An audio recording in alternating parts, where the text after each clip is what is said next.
I'm on. I think you have to unmute ourselves. I don't know.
Hey everyone, welcome to Habs Tonight. My name is Aaron Amadeus, joined with an amazing team here. Let me introduce everyone while you guys are probably still watching the game. And a little bit of, we'll do that for a couple of minutes now where we're going to go in and out.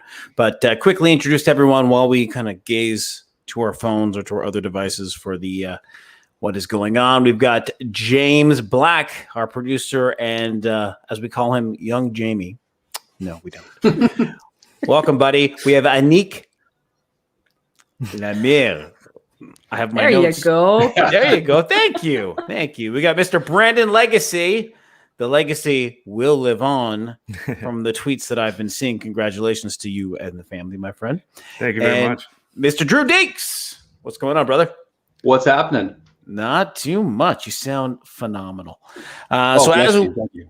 There you go. As we just watch this game continue dropping down over here, I guess, the weird thing with streaming and with television these days, everybody is kind of not on the same time, like a few seconds, fast, behind, everything. So, I'm at the 40-second mark. No idea where everybody else is, but it looks like the game is going to be wrapping up in a couple of seconds here. So we'll take it from there once it's wrapped up. To get on the show, probably have the email lit up on the screen. Send us an email at live, that's LIVE, at habstonight.com. Once again, live at habstonight.com.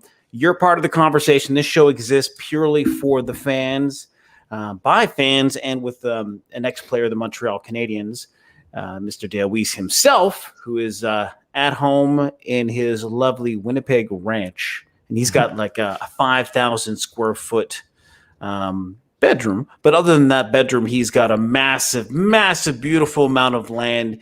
And right now he told me that he is watching this while streaming on his 3 horses. So a lot of people don't know that. Dale has a collection of horses and he rides and he loves to watch hockey. So we love you, Dale. And hopefully he'll be tuning in and might even pop in. Don't know. But until then, hopefully everybody is going to watch this stream and getting part of our Habs Tonight show. So I'll stop talking for a second. The game is pretty much officially done. Let everybody introduce themselves, and we'll go from, I guess, left from right. Ladies first. Anik, tell us about yourself because we don't know much. Hi, guys. Well, first of all, it's pronounced Anik Lemire, just to make that very clear with Aaron, just in case you forgot. I know he has it written down right beside him, but you never know, Aaron, right? not Aaron. You Aaron.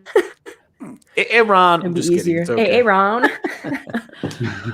No, guys, thank you for stopping by, streaming in. It's great to have you guys on. Graphic designer, photographer, just to keep it very simple and quick. So working on a lot of visuals for the team here, and that's pretty much it. Not much going on. Awesome. Brandon, tell us about you, buddy.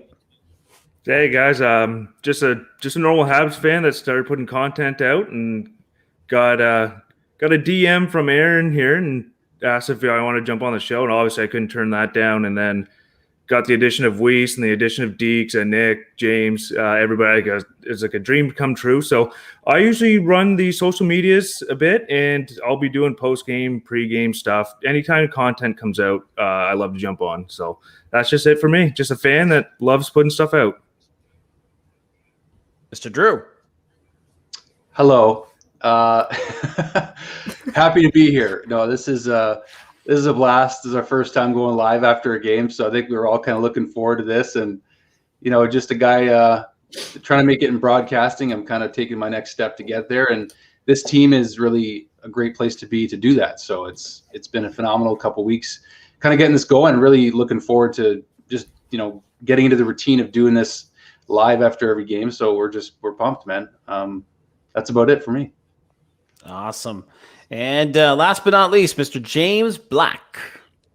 Wow, thank you for that kind introduction. Well, I guess I'm here to just try to make things flow. I want to get your questions answered. I want to make sure that if we have video content or we have something we need to share, if we have a Twitter poll, if we have something we want you to watch after or during or before, I'm going to be your guy. I'm going to be your guide.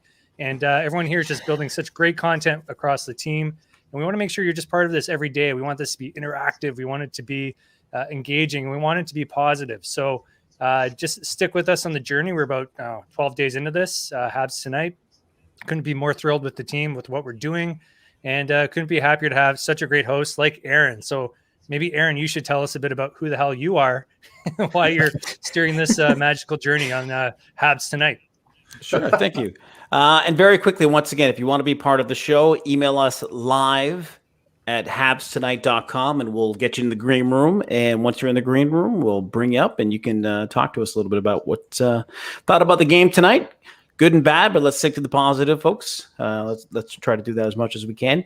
A little bit about me. In 1999, I hosted a show in Montreal on CIQC AM 600 called Habs Tonight. So it's very interesting how the world works. And then I was on radio for about 4 years, hosting a radio wrestling show called In the Ring, which was a very successful show. It was number one on its time slot on Saturdays, and very proud of that. And the people that worked with me on the show, some notable names, Gabriel Morense, who went on to work at the Team 990, as well as Ariel Huani, who is the kind of the face of the MMA and UFC. And he got his, did a really great internship with what we were doing back then. And very, very talented individual. I'm very happy for all of his success, as well as everybody else who was part of the group back then. So I'm here just to kind of make sure that we're all talking about the same thing. So that's pretty much it.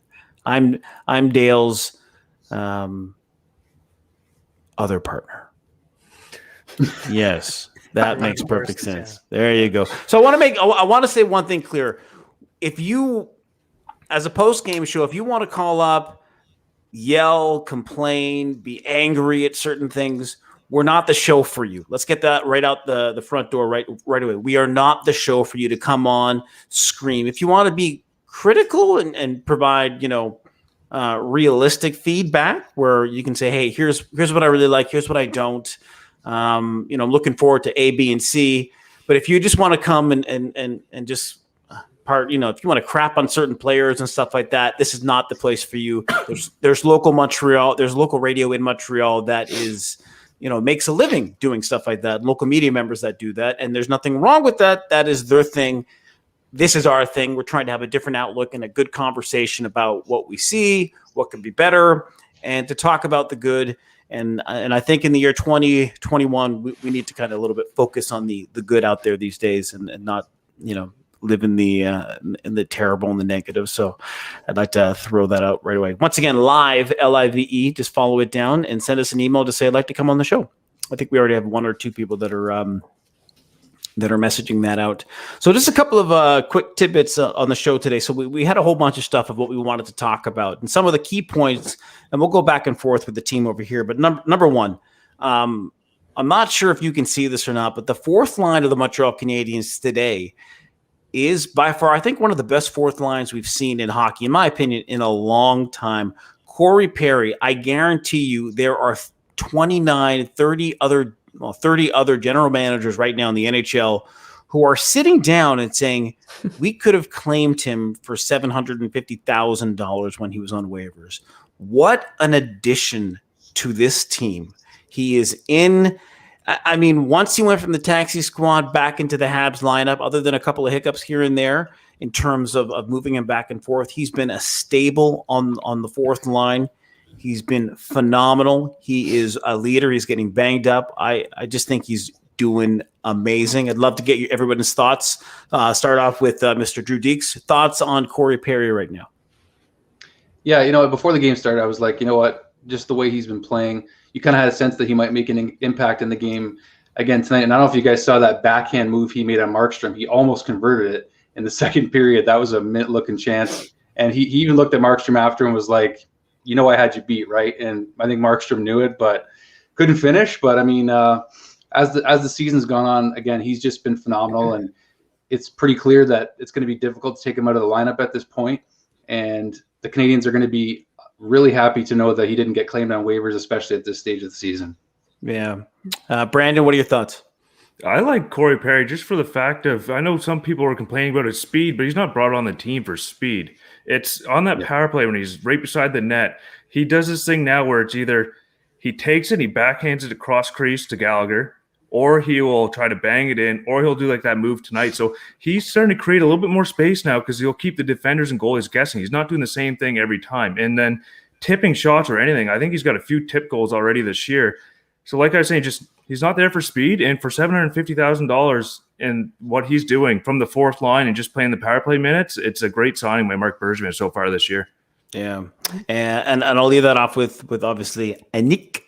Much better. I'm just gonna call you Nick from now on. Just find me a nickname. Just find me a nickname. It's gonna be much easier for you. So A nickname. Sorry, I had to. Sorry. There you go. Look at us. We're thinking here.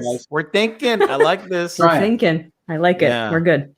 Well, everything was pretty much said, but I just like the energy that he brings to the team. He's just great to have for the bargain that we're getting, especially I don't really want to compare here, but if you're comparing him to guys like Taylor Hall and everybody at Buffalo who got 2 goals for $10 million a year, pretty much a bargain, right?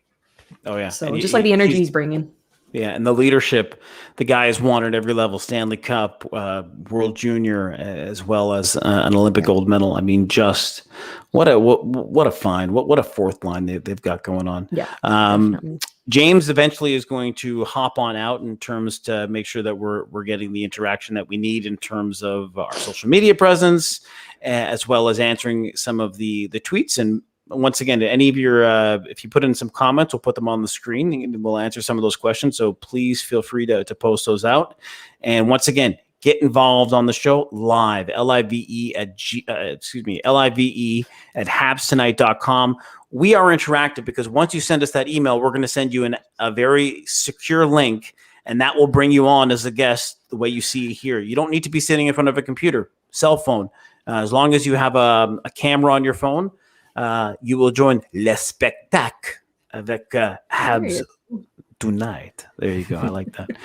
So a couple more points. KK, Jesperi Kotkaniemi. I mean, he is playing right now lights out. I mean, he is playing tonight, especially reminded me of how he played in the bubble, in the playoffs and in the play-in series last season. He is just a presence. I'm noticing him now in a very good way. He's got kind of that confidence when he's playing, and I really enjoy watching him play. So I think the shakeup that you guys talked about on your pregame show the other day, the shakeup of having him and those lines changed, I think have really done some wonders for him, in my opinion. Yeah. Your thoughts?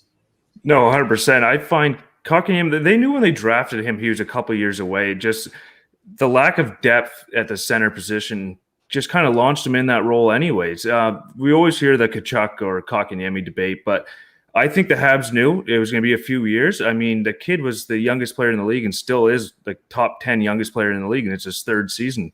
But I think as he grows into that tall frame and builds that muscle and also gains more of that hockey IQ from watching some of these other players, it's going to be, I think in a couple more years, there'll be a lot different conversation around Kotkaniemi here soon. I like to not compare him to, but I'd like to see him be like almost like a Kopitar or a Getzlaf kind of center, the big bruising guy with his size that wins some draws and just sets up some nice plays for his wingers.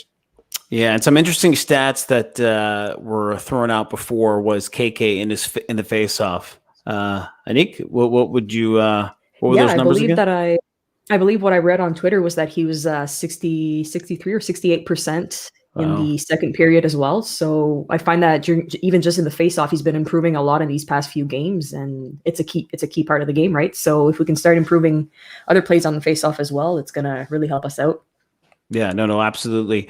James, I know we have someone, I'm not sure if they're waiting in the green room, but I know I'm seeing the emails right now come in. I know we have Evan who wants to be in the show. But I think James is handling that. So, Evan, we're going to get you momentarily. And anybody else, just keep coming in and we'll get to your questions and be part of the show, which is fully interactive. And if you stay tuned, you guys might have a chance to win my sweater. Promise you. No, it's an inside joke that is quite inside.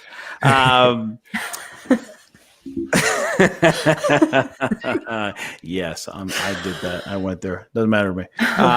Okay, so Carey Price, another positive from tonight. Now you got it. If you focus on the negatives, that's all you're going to live by. Okay, folks. So another amazing positive tonight. Carey Price continues to take that next step. You know what? I believe this game would have been completely out of hand if he didn't kind of shut the door. Second period, third period, he was making some key saves. What we talk about in sports, he was making the saves at the moments where you needed that save to happen to be still in the game. So, Drew, I don't know if you saw the same thing, or am I just, in outer space here? Because I think he was great. Yeah, I mean, it's certainly, he needed the run support tonight. It's just, the first goal of the game, I think it was Armia got caught, behind Carey, and you can kind of just see that play developing, and then they cough it up, and then he had no chance on that shot, right? So he kept them in the game tonight, as he has throughout his career. He gives them a chance to win, and they made it 3-2. So the game wasn't over until it was over, and he's back to his old self. It's been a consistent trend the last 4 games, so I don't think that's a worry for Habs fans. It's really just this Western road swing is a tough swing. I mean, there's no other way to look at it. But Pricey's been back to his old self. Montreal's, I don't know that they're set on their lines just yet. I mean, I know that the line changes that they made the other night when they played Vancouver really worked, but it's hard to rely on the run support when you're not getting it. And that Danault, Gallagher, and Tatar line, it's hard to break that up, but at the same time, when it works, it works. So I don't know. I don't think Pricey's the concern, that's for sure. It's really just the guys, finishing off a tough Western road swing, and they just I don't know. They did their best, and you can't really fault them for that. So yeah, Jody puts a comment in over here on YouTube. Carey is the bright spot. The last few starts, the game could have been 5-0 after one, and I completely concur. I was sitting down watching the game with my daughter, and I was just, I said, Carey's got his game. He's had his game now for the past few nights. Jake Allen looked great the other night. I mean, the problem is when you have 2 starting goalies, and that's the reality of it. When you have 2 goalies, both goalies need to be in there all the time. They need to consistently have that action, and that makes them better. And when you're kind of sharing starts the way they are right now, you can kind of see where, I don't want to say rust, because that's not really the proper term for this, but you can see where kind of maybe rust is kind of the term, but they're not rusty. It's just they just need to get back into the rhythm. That's it. That's right. A very good way of explaining it. That's a very, very good way of explaining it. They need to get back in rhythm. I think the way it's going now is what they had in mind at the start of the season, where you'd see Price get 60 to 70%, and then Jake would get 20, 30, 40% of the games. And unfortunately, Price just wasn't himself at the start of the year. Everybody goes through slumps. But I think now is what they wanted in net. They want Carey Price to play 2 or 3 out of the 4, and then Jake takes that 1, especially on a back-to-back or something. So I think you'll start seeing Ducharme lean more towards Price, as Price gets into his rhythm here. And Jake did very well last year with Binnington was getting the majority of the starts, and Jake came in and played. I think he had a 920 save percentage last year. So I think this is the model that the Habs had in mind, was for Price to get 60, 70%, and then Jake take the rest. And I hope that we still see the Price we've seen in the last week. I mean, I know he lost tonight, but he was incredible. That breakaway save kept it close there for them. He really did give them a chance tonight, and just once again, just no run support. Yeah, no, I hear you on that one. And Joe over here writes a comment. I'm going to put it up on the screen. I know it's still very early, but does Kotkaniemi get signed long-term, or do we have to sign him to a bridge? That's a really, really good question, Joe. That is a very tough one. What do you do? Because he's, next year is going to be a restricted free agent. We got to sign him to something. I mean, Bergevin, to me, other than maybe a couple of agreements, he seems to be more of that bridge type of individual. I don't know. I would lock him into a 2-year deal and, pay him decent amount of money. This way, you've the so-called window in Montreal right now with the current team and the current players. You're basically saying, hey, we're going to, commit to us for a couple of years. Salary is going to have to mix. And I think that would be a smart signing. I think long-term, I believe Kotkaniemi is going to stay with the organization for years.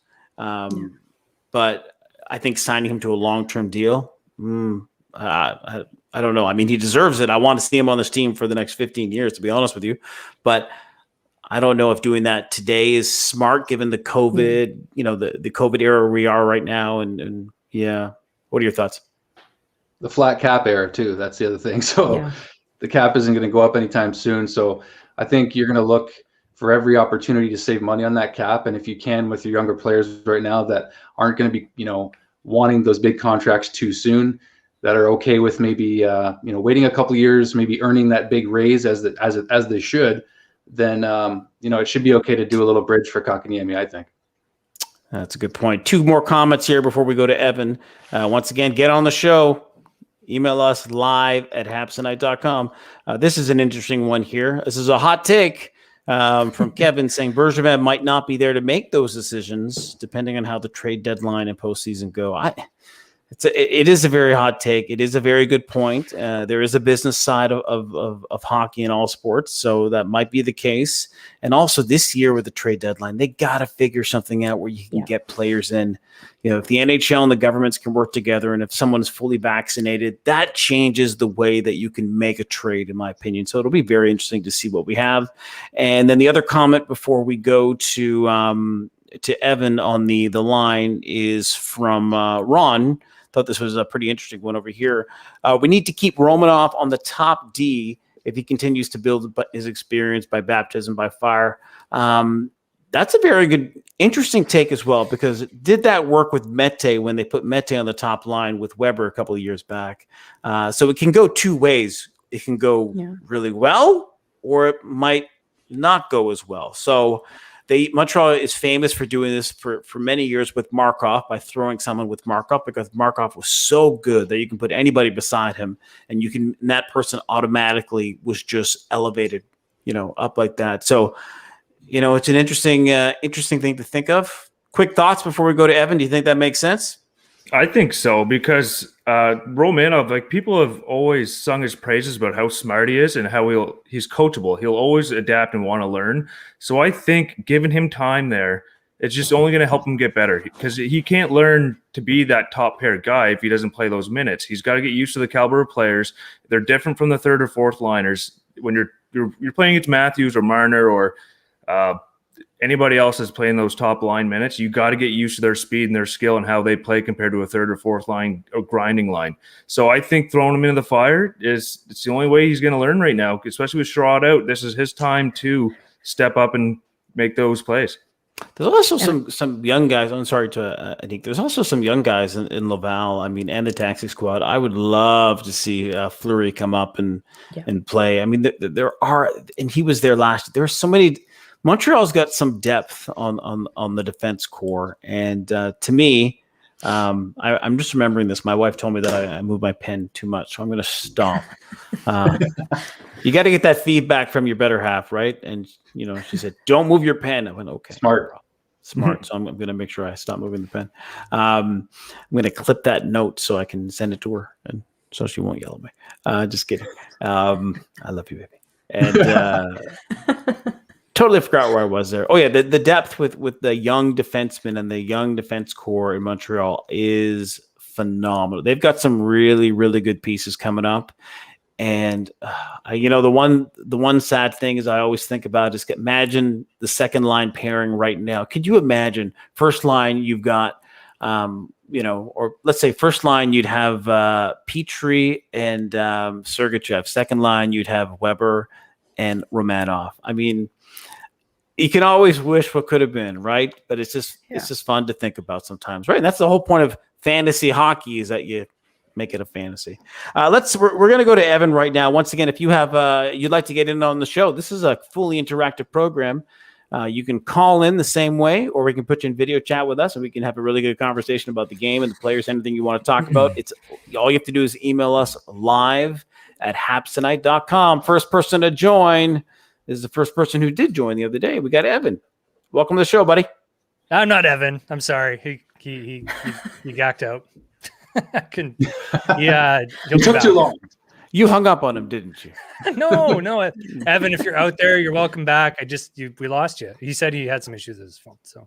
Okay. I just saw him on the bottom in our green room. Okay. Well, we got James. Yeah. We've got James. You guys are doing awesome. Keep it up. James, what do you think about Romanov and his spot in the lineup? You know what? What you guys said was perfect. James is a Leaf fan, so we. Oh my God! Yeah, that's Corey Perry is yesterday's Jason Spezza. That's right. No, I don't need to go there. I mean, hot take. Yeah, this is why you guys are the pros. I'm just the guy pushing the buttons.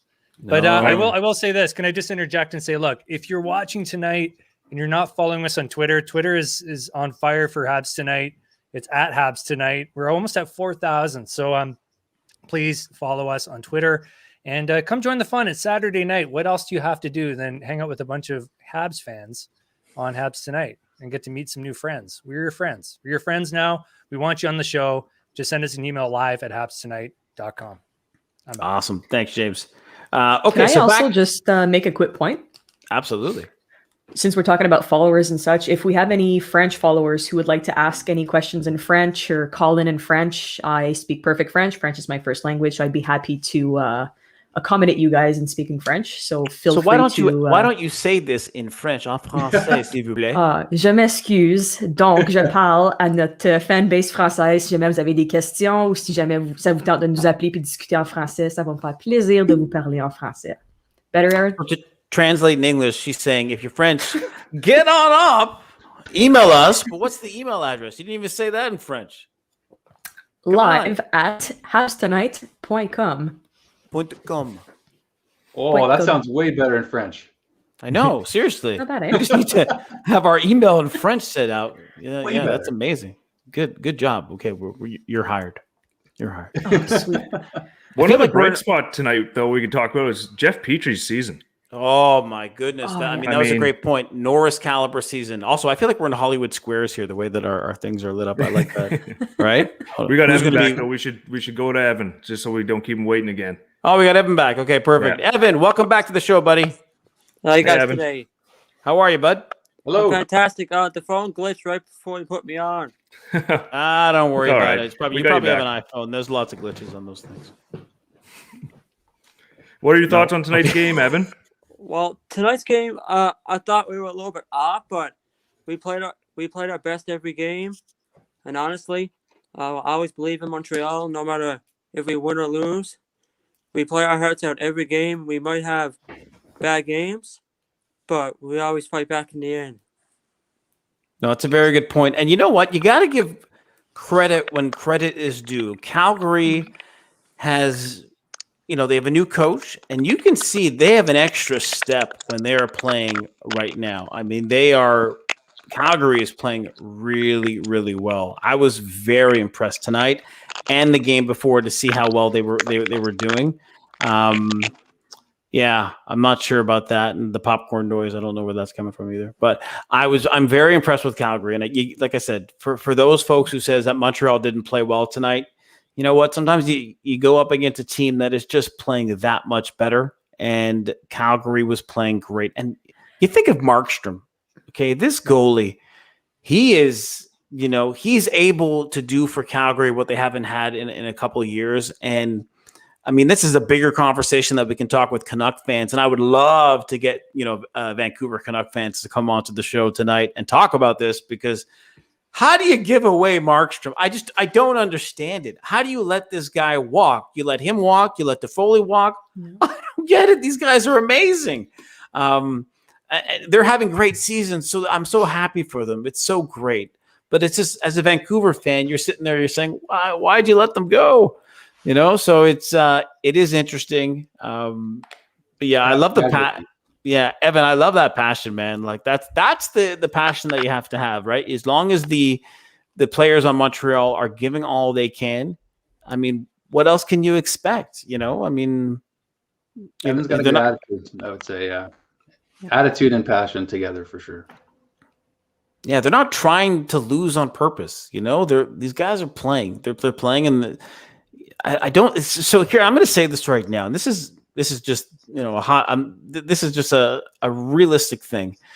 For work, I traveled quite a bit, and obviously I haven't traveled in a year or so due to COVID. But for anybody who travels and goes somewhere that's an hour, 2-3 hours behind and adjusting to the difference, it's a little bit. I don't want to say, well, for me, it was difficult, but it's something that, at the end of the day, it has an effect on people. Professional athletes have a way of taking that and coping with it and doing it in certain ways and getting past that. Of course, they're this is what they've been doing.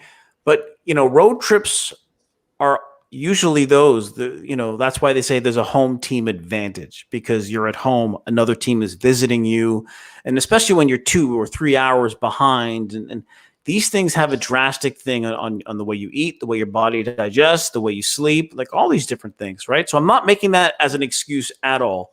I'm just saying there are factors that, unless you travel all the time for work and stuff like that, you don't necessarily think about it. It is a reality, so I wanted to throw that out. So Evan, give me your top player of the game who you felt gave their all, and give me your other player who you felt really stepped up today, and you saw some really positive things out of some of those players.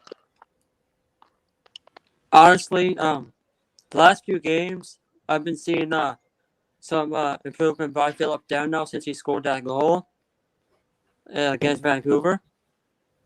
And honestly, he's been a better player the last 2 or 3 games now. And that's a good step for him because he's a good player anyway. And some people don't give him enough credit the way he plays. And, it's not just about scoring goals either. It's just about making good plays and, it's a team effort for me. I like that. I like those thoughts because Phil Danault has started playing better. It's just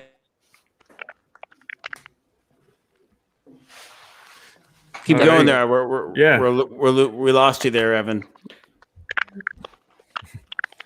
I'm still here. Oh, okay. Sorry. I'm getting some feedback here on the with some noise. But you know what, Evan?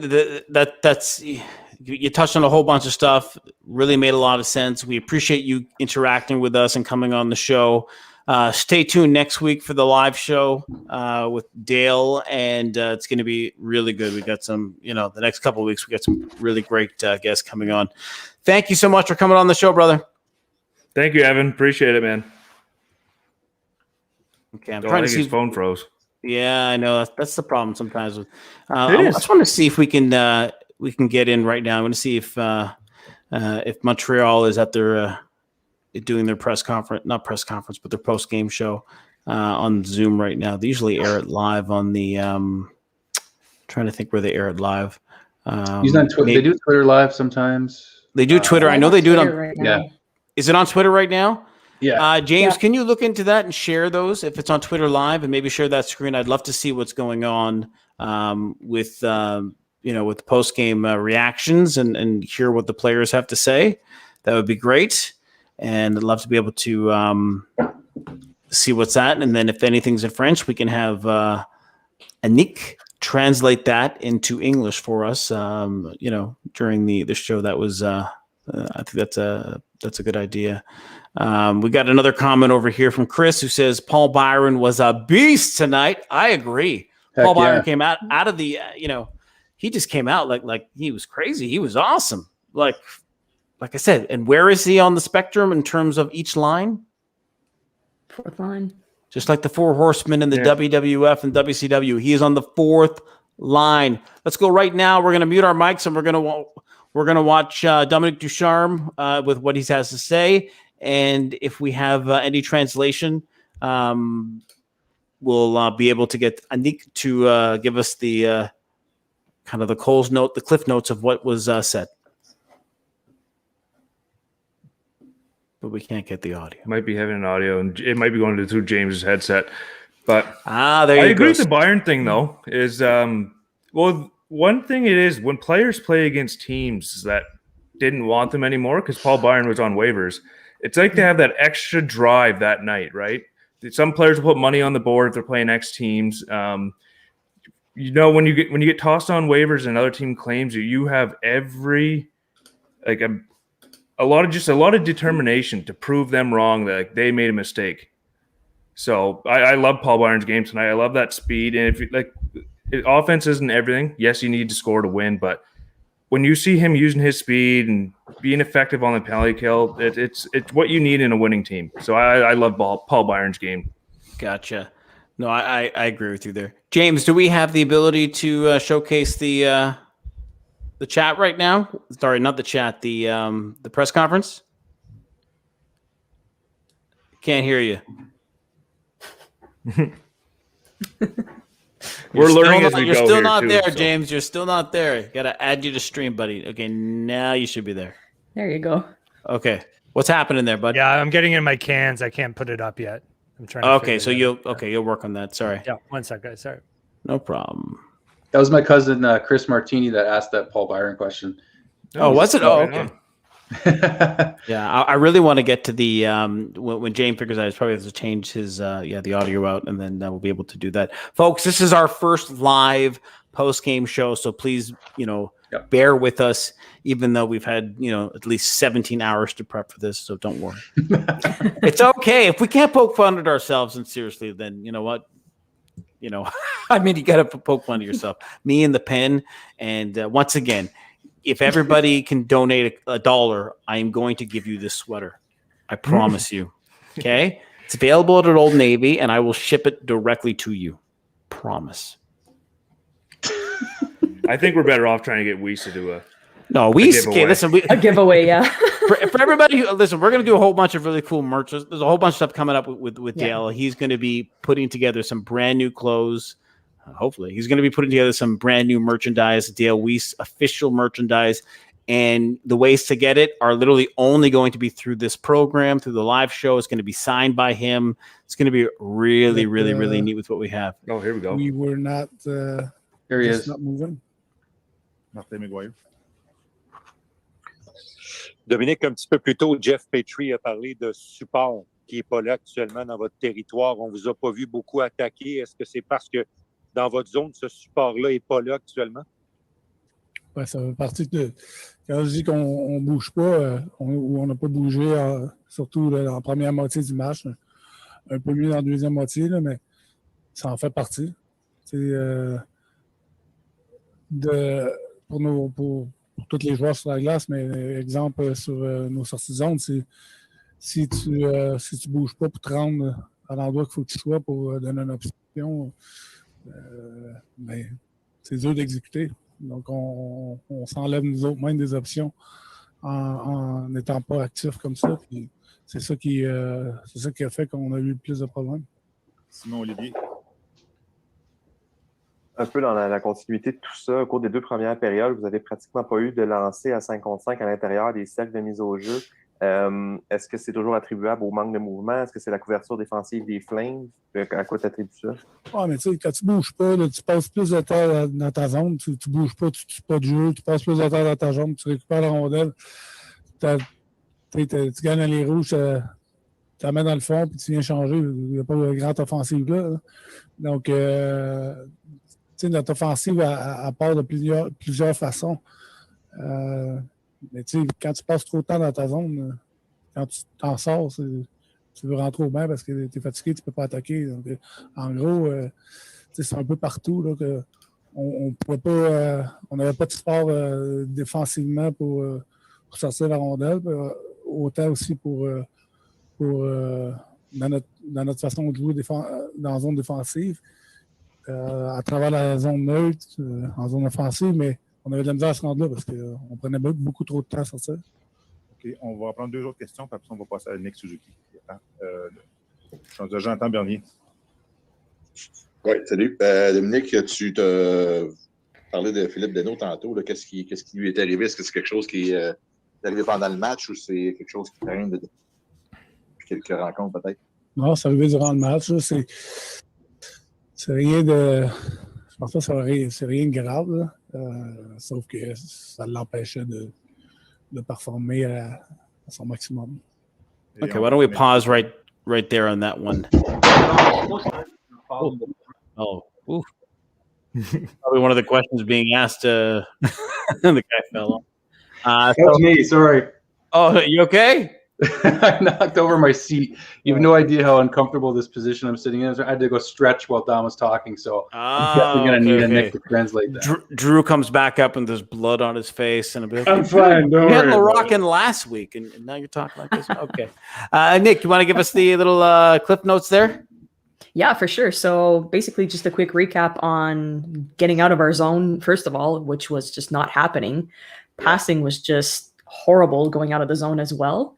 And he also made a quick remark on Phillip Danault and how he was, I think he only skated 5 shifts in the first period, so a little over 2 minutes. So he seemed uncomfortable. And like he said, it's something that happened during the game and just kept him from being at his 100%. But it doesn't seem too serious, according to him. So hopefully it's going to be just a rest day and back in it next game. Hopefully. Yeah, I wonder. I mean, I believe it was Brandon or someone mentioned that it looked like he was hurt during the game. Yeah. Yeah, because Yeah, you saw him. Oh, sorry. Go ahead, Deeks. Oh, you're good. You're good. I was just to say, because you saw other players started taking draws for him, so I think it must be something to do with his upper body. I'm assuming. I don't know for sure, so don't roast me. But you could just tell he wasn't right. And when Phillip Danault's voluntarily not taking faceoffs, which is like the sole reason the Habs have him is for faceoffs, obviously something's going on. So hopefully it's just a tweak of something of some sort. I'm not sure, but you just didn't look 100% tonight. Yeah. Something. Well, I think it was happened. Thibodeau also who mentioned during the game that it might be his. They said upper body, but maybe his shoulder, because he seemed like he was just crouching on the side a bit after a face off and backing off. So hopefully it's, like I said, nothing too serious and gets back into it. He's important for face-offs. Oh, I mean, listen, we've had this conversation before, and so has Dale. That Phillip Danault is such a key individual on this team, and it is all the things that you normally don't think. You just think, oh, okay, great, the guy's got the puck, he's going to score. What he does on all parts of the ice is amazing, right? So this is. Just because he's not getting them in goals in the nets right now, it doesn't matter. He is, he's the guy who frustrates, Sidney Crosby, Malkin. He is the one that you do not want to play against. So he brings so much to the table. And if you disagree, love to hear your thoughts on it. But I don't know. Coming from former and current players in the NHL saying that he is one of the most difficult players to play against, I would take their word against mine. Who agree with those players and with pretty much anybody else. But that's my take, and you can say as much as you want. Get on the line over here at live@habstonight.com. Let's continue talking about Carey Price and how he continues to just get better and better and better.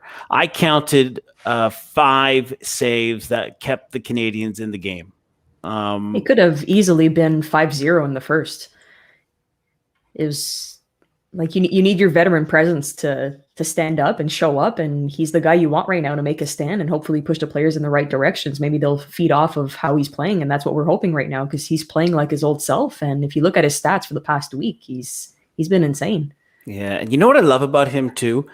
Certain goalies in the NHL, and I'm sure people can say as much as they want, when a play breaks down and a goal is scored, that goalie will look up and they'll give someone that look, like seriously, to another player. Price doesn't do that. He's just such a professional, such a team first type of individual. I absolutely love it. I think I've always been thrilled that he's a Montreal Canadian, and I hope that he's a Montreal Canadian. Yeah. What was that? Sorry? Not unless he's like really, really mad. Remember that one time he went off the ice? I think he was getting pulled, or it was the end of the period. And he just stared down the entire team. Yeah. And he's allowed to do that every once in a while. That's different from a defenseman missing their right. whatever they have to do, and then all of a sudden a goal scoring in. He doesn't single out an individual. If anything, he's a leader on the team. He's going to single out the team. You're right. That's what leaders do. Right? They hold everybody to the same accountability that they do and that they have. Right. So I think by him doing that was great. I'll never forget that. Goes to the bench. But here's the question: was he really looking at the team, or was he staring at the coach? If you look at that clip very closely. I saw that clip. Coach I'm like, included. you're looking at the coach there, brother. You're looking at the coach. But yeah, everybody Carey Price, wasn't Carey Price. Yeah. There you go. Carey Price is he's just a gift to have, and you know what, the team and the fans should be really, really lucky. You may disagree. I'd love to get your opinion if you do, because you know what, that is something that I will never go back on. I love Carey Price, and it's something that every jersey I get always has his name on it, because he is just a consistently elite goalie when he chooses to be an elite goalie. And goalies have a thing where you start off a little bit slow, you build up, or you start off really strong and you tail off. Every goalie has that. Everybody talked about, Jordan Binnington when he just came in lights out and then got big contracts and signed another big contract. But then the year later, he didn't have a great year. This is just that position. That position is it's a unique position where everybody is out to, beat you with one thing. And, if the team in front of you is not playing lights out all the time and doing their jobs and missing assignments, it's going to be very tough. But people always forget, and I get angry at this because people always forget how Carey Price single-handedly, in my opinion, for many years, brought the Montreal Canadiens to that next level where they never were. And it was him that got free agents to come to the city because they said, I want to play with Carey Price to have a chance to win. Right. So, you know what? Count your blessings that you have him, because there's a lot of other people on the team that you probably wouldn't because of a Carey Price. Right. And that's as most negative as I'm going to get. And that's not negative at all. I love the guy. I'm a big fan. In wrestling, I'm what you call a mark. I'm a Carey Price mark. So there you go. I think we should let Nick handle this one in French, get our French viewers some content here. Absolutely. I don't want to try the French. So basically, I'll just translate quickly for you guys. Joe is asking if Edmundson and Petry are the best duo in the NHL right now. So get some takes on that. Well, let you go in French if you want first. OK. So, personnellement, moi, je dirais que oui, parce que tu regardes la façon que Jeff Petry joue en ce moment, puis il est juste simplement incroyable. Puis Edmundson qui est meilleur dans la ligue en ce moment dans les plus-minus, so je pense qu'il était -2 ce soir, peut-être une moins meilleure soirée ce soir, mais en général, tu regardes à deux gars qui jouent super bien puis qui peuvent compétitionner avec les autres duos qui se passent dans la ligue aussi. So, I'll get you guys' opinion as well in English. I just mentioned that plus-minus wise, you're looking at Edmundson, who's playing, well, best in the league right now. He was -2 tonight, maybe more of an off night, but still pretty good. And Jeff Petry, like we talked about earlier, Norris candidate, you got to talk about it. He's having an amazing season, and you just got to talk about it, right? So I'm going to ask you a question here to everybody here. Do you think, I thought about this quite a bit when it comes to Petry, do you think that there's going to be a recency bias with Petry, or unless you want, actually, you know what? Let's go to Nick Suzuki while he answers some questions there. Why not? And then I'll come back to my take on Petry. Let me just jot down that note. We'll make it full screen, and we will hear from my best friend, Nick Suzuki. As he plays with his hair.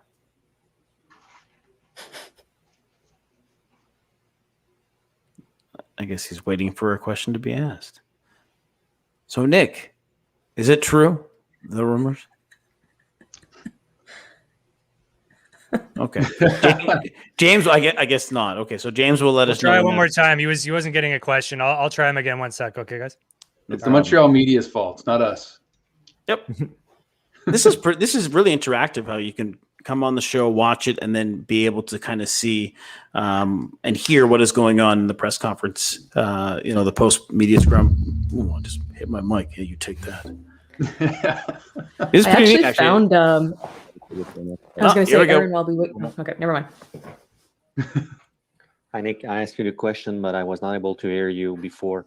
Last game, you can talk about fatigue with 2 games in less than 24 hours, but tonight, how can you describe the effort of the team, especially for the first 30 minutes, maybe? Yeah, we have to find a way to be better at the start. I thought we had good energy coming to the rink. I think guys were excited, and once the puck dropped, we were sitting back. They dominated us the first period pretty well. If it wasn't for Carey, it could have been a lot worse. But as the game went on, I thought we did a good job of responding. But obviously, starting off bad 30 minutes is going to cost you. Simon Olivier. Good answer.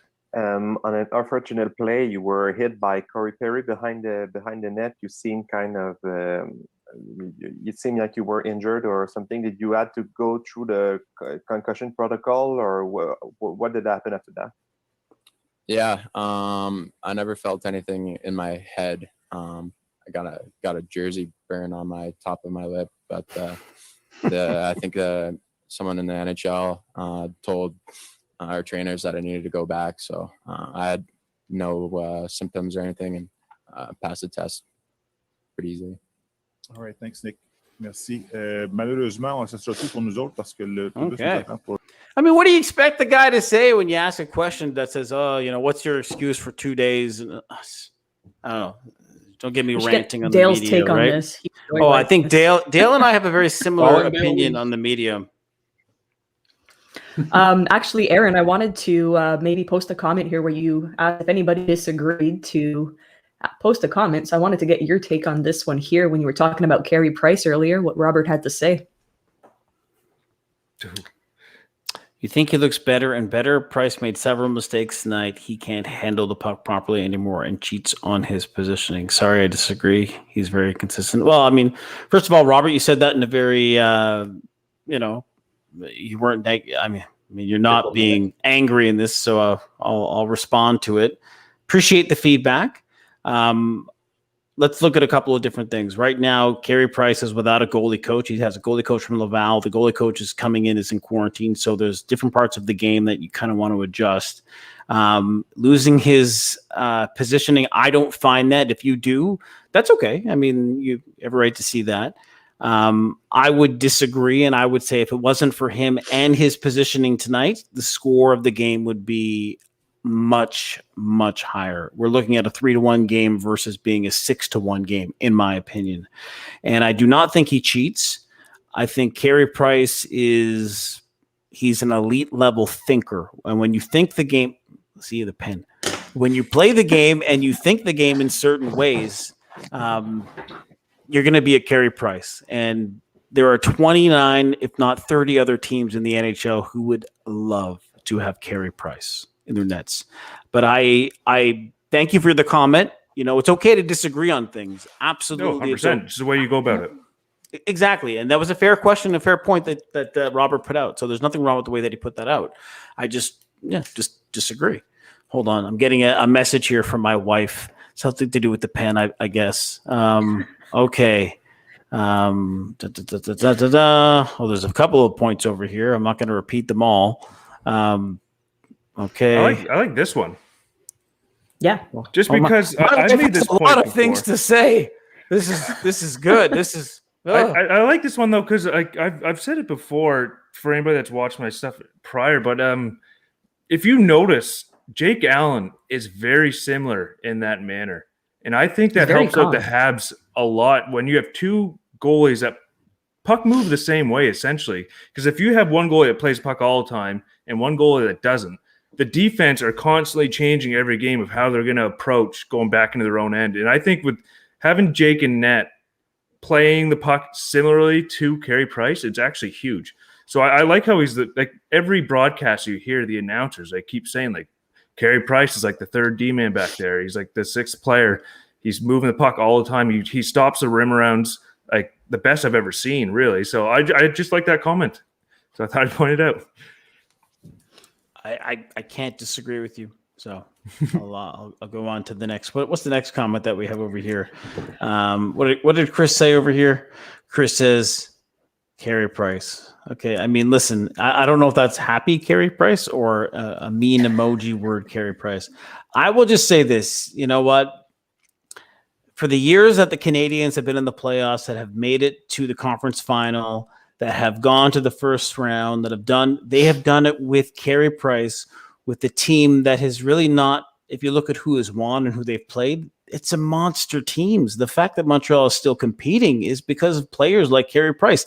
And it's because of players like, underrated players like David Desharnais, all these other players that are given these roles on this team that are sometimes very objective, and sometimes they're not fair to the player because you're putting them in a position to either really succeed and show your skill set, or you're putting them in a position to not succeed. And for a long time, that's what the coach and the general manager have done. And I think that they've changed that approach right now. And I'll use Dale as a perfect example. Dale was brought into Montreal as, a fourth line guy, a supplement player, energy player. But you took him, look what he did in that role. He became a clutch player in that role, right? So it's the opportunity that you give the players, and everybody's responsible for their role and how they do things, right? And everybody has to be successful at what they're going to do. So I think you know what? You're not going to get me off the Carey Price side. I'm a big fan of Carey Price. Everybody's open to their opinions, but this is not going to be one of those shows where people are going to be knocking Carey Price all the time. And we're just going to, you know what, we're going to stop on that because Jake Allen is not Jake Allen's a phenomenal goalie, do not get me wrong, but he's not the, has won every single game, hasn't lost anything. Like, no, like it is what it is. When the games mean something and they count, like in the bubble, like Dale says last year in the bubble, during the play-in, Carey Price played so good. He's never seen him play that well. That means something. And remember, Montreal was on their way to Buffalo, where if they would have lost, they wouldn't even have the ability to get in that play-in. So it just shows you they were 24th in the league at that point, going up against top tier teams. And yeah, they weren't able to beat Philly, but man, did they ever put on a show. Yeah. We should be thanking players like, Kotkaniemi, Suzuki, and Carey Price for that. So on to the next comment and question. I'm sorry about my rant there, folks, but I love Carey, right? So I love Carey. So we have another one from Joe about Caden Primo. Let's put this one up here. Drew and Anik, everybody, you guys can take this for a second. I'm gonna scoot off. I got to fix something here on my end, but you guys can handle this for a quick second.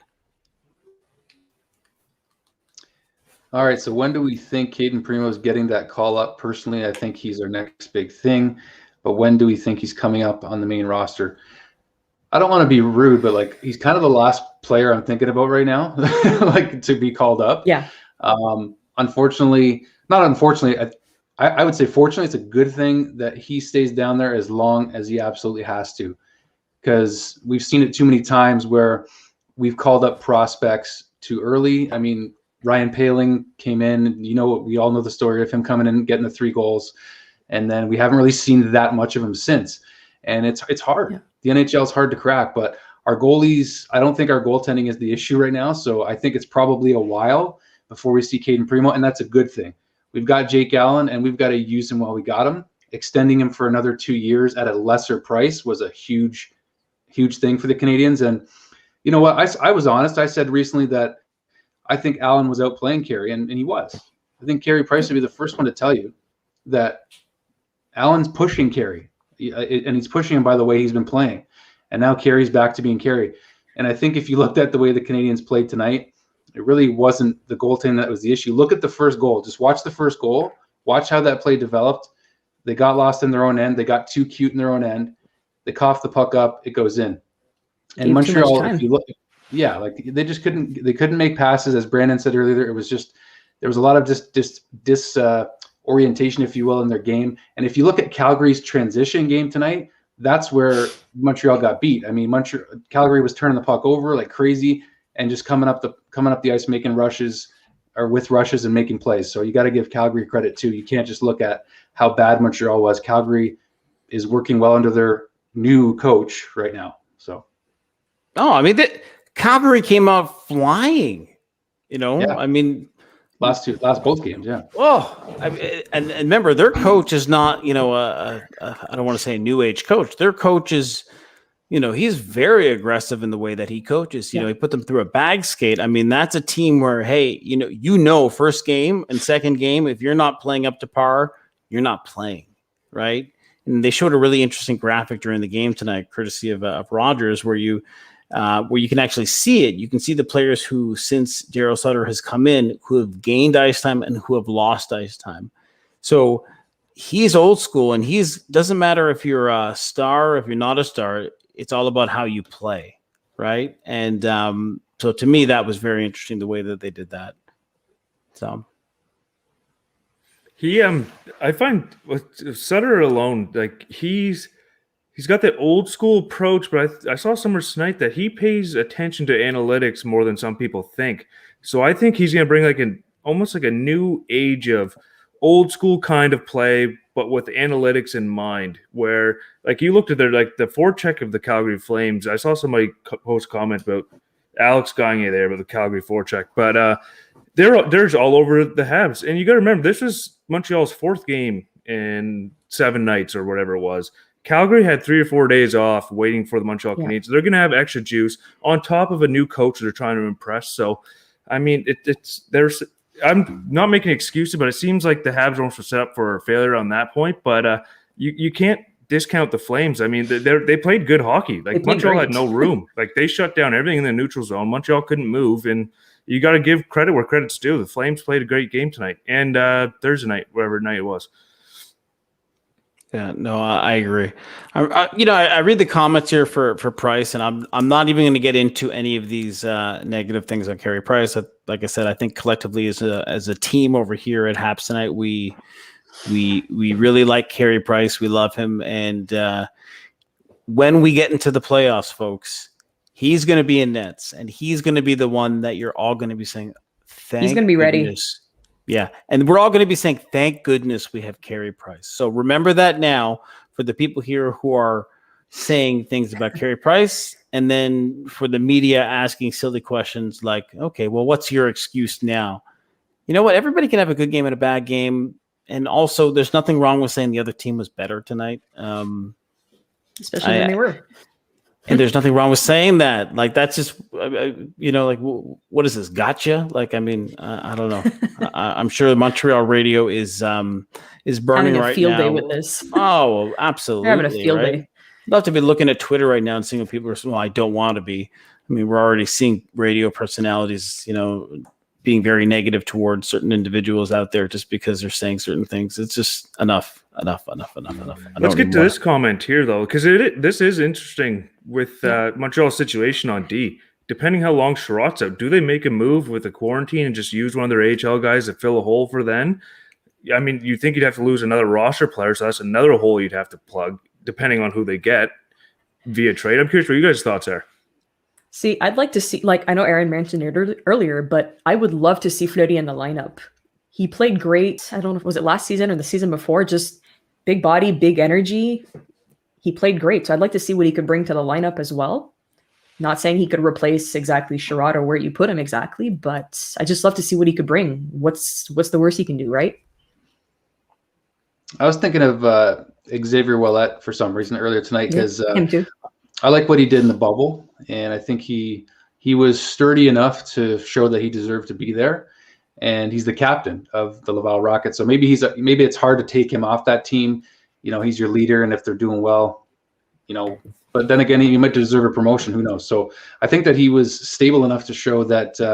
I don't know. I mean, Fleury's a good option too, though. Right? He's got that right-handed shot. He's quick. He's got a big body. He's working well into his frame. He can hit. So I think you've got more range from Fleury if you bring him in. So I don't think that they necessarily have to go the trade route unless they really get, that really one puck moving D they need. Bargain deal in the they can't top four, refuse, right? Yeah. But who are they going to trade for? I mean, this is the thing. Yeah, exactly. Who are they going to trade for? They don't need to. I don't think they need to. That's the point. So well, any media member is going to push out any name just to get clicks as Montreal Canadiens, but everybody's throwing out Ekholm out there. But I mean, I don't even know if you have to go that caliber. And Bergevin never leaks anything when it comes to trades or who he's targeting. So I think if he is looking for something, he's going to go get what he wants. And I'm not sure it's going to be a big name. It could be somebody relatively, just like mediocre, but can get the job done. So I'm not expecting a big splash by any means, but who knows? It's tough with COVID. You never know. I was going to say, you got to keep COVID in mind. Are they going to keep the 14-day quarantine or not? Because that's going to have a huge impact on it, right? So. Yeah, and think of the other news. It is. But think of the other news too. The current issue right now with Vegas asking to get 50% of the amount of fans they can bring into the stadium. Half of the teams. A lot of people aren't following the U.S. teams right now, but the COVID vaccine, everything that's coming out in the U.S. They're doing a pretty good job. And Texas, if you're the Dallas Stars, the mask mandate is done. You're going to be able to go to Stars games. Now, depending, the organization might keep certain seats that aren't socially distanced. But they're going to be open. But they're going to be allowed to have full capacity at the games. So it's going to be really strange watching hockey in the next month. And you're going to be watching, any U.S. hockey who we've all been, I don't want to say, at times mocking how the U.S. has been doing with COVID, which by far they've been doing really good as it is right now. And you're going to be able to see, people in the stands, the organizations are going to be able to hire back those employees that they haven't been able to. It's good news for hockey fans.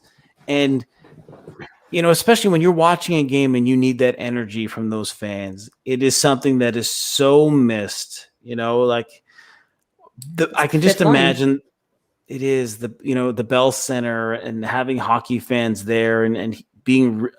It's just something that I miss that, I think, more than anything right now, and what I would do to be able to watch that. I actually go out of my way to watch Dallas Stars and Arizona highlights because you see the fans in the crowd, and we're getting to that point where it's going to be lifted. And if the Vegas Golden Knights are able to have 9,000 people in attendance, it's just waiting to be approved. I think they're going to find out Monday.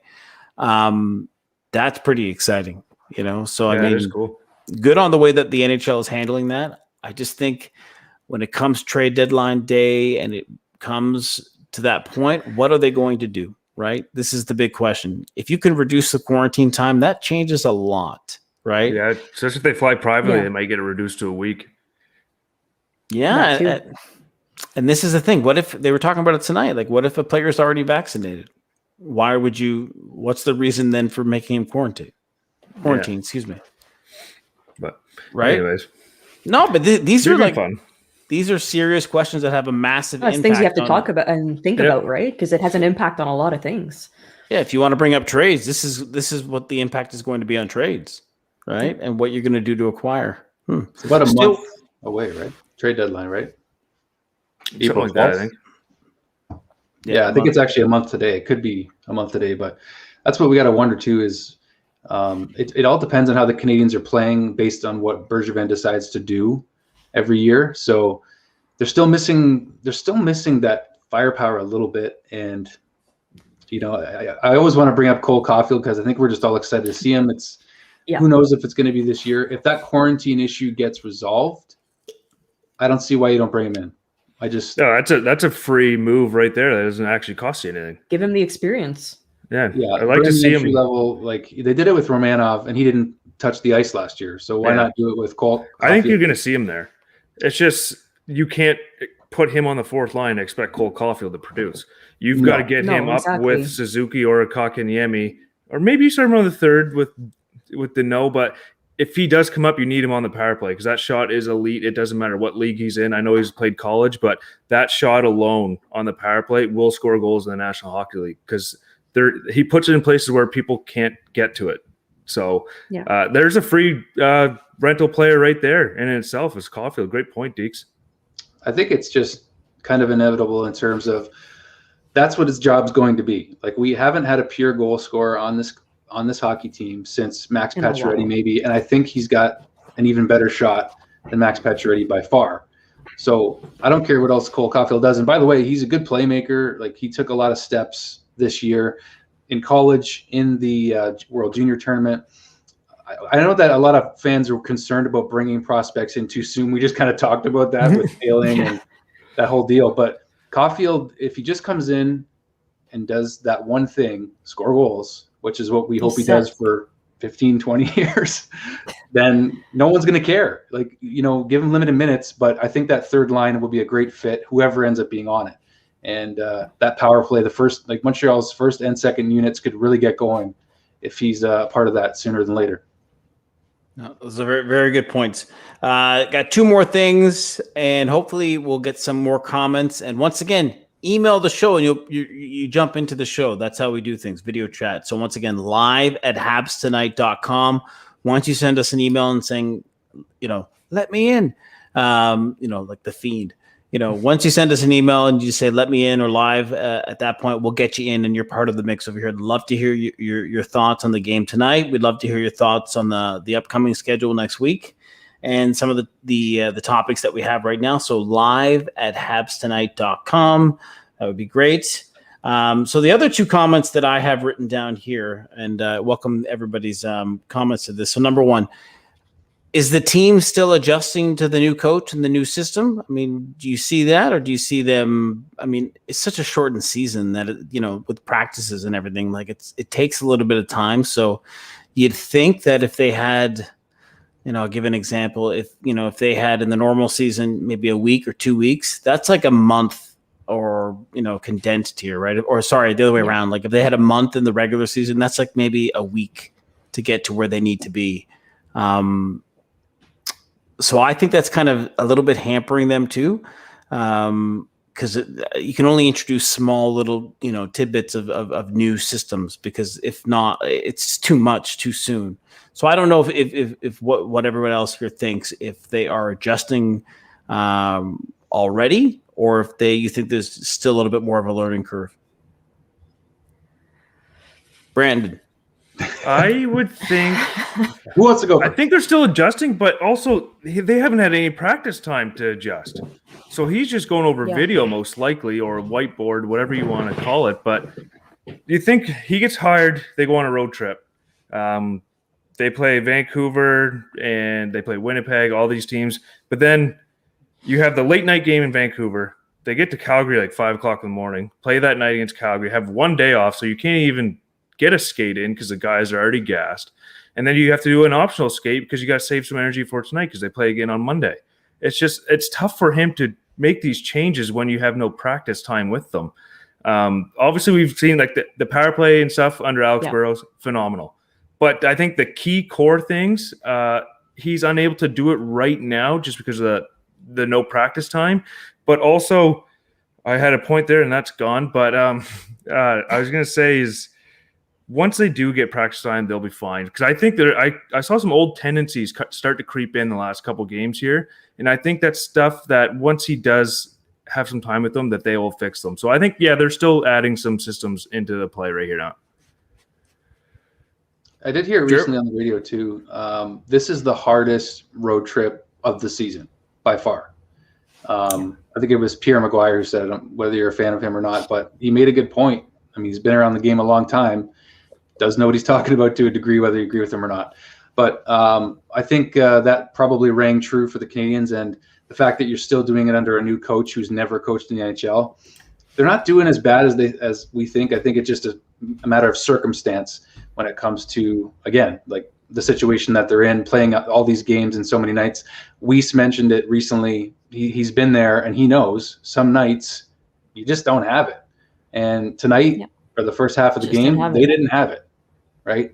So you don't want to, like, every time we lose, I think there's always something to learn from. You learn more from losing than winning, but you don't want to dive too deep into it to the point where you go too far. And I think that if you listen to TSN radio, that's what happens.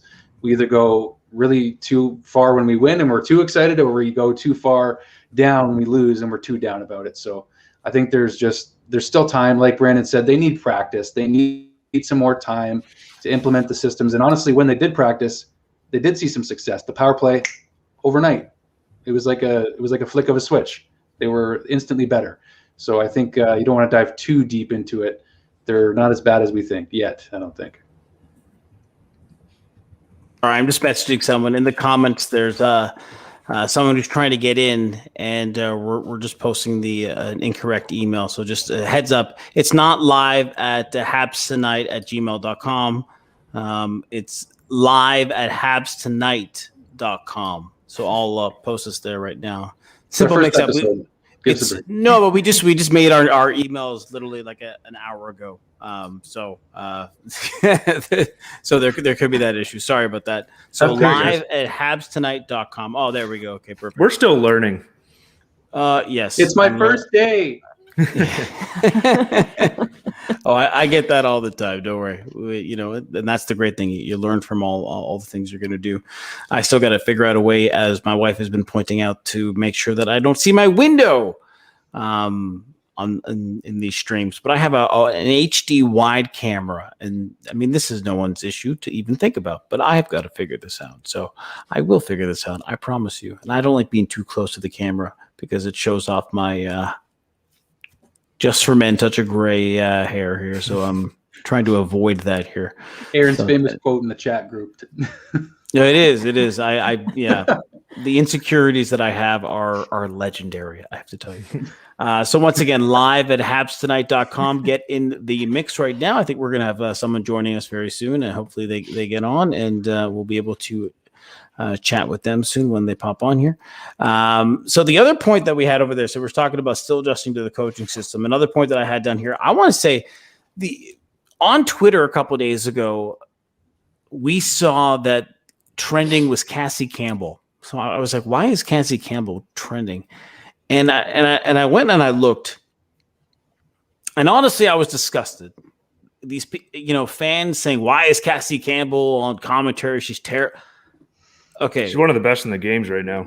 I watched the game tonight, and this is probably, I think, the first time that I heard her call, doing color on a game for Montreal. She was phenomenal. She was great. I really enjoyed it. And you know what else I really enjoyed? I enjoyed sitting there with my 8-year-old daughter, soon to be 9, watching a hockey game and hearing a female voice explain what the game is, and seeing my daughter look over for a couple of seconds and then lose interest because she normally does.